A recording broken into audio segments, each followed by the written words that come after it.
अगर मरियम से मुकाबला हो गया चंद साहब, फिर क्या बनेगा? मेरी ख्वाहिश है कि पीटीआई और पीपल्स पार्टी मिल के मरियम का मुकाबला करें और मरियम 40,000 वोट से हारेगी।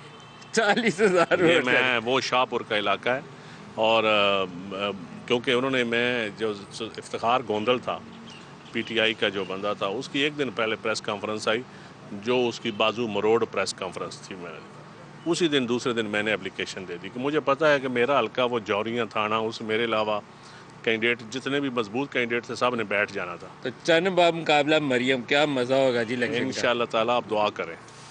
मरियम जीतेगी या नदीमा सुल्तान? हक और साथ जीतेगा। आपने इस इलाके में गलियां मोहल्लों में सारों में कैंपेन भी की है, काम भी किए हैं, फैमिलीज़ को आप जानते हैं, वो आपके ख़ानदान को जानते हैं।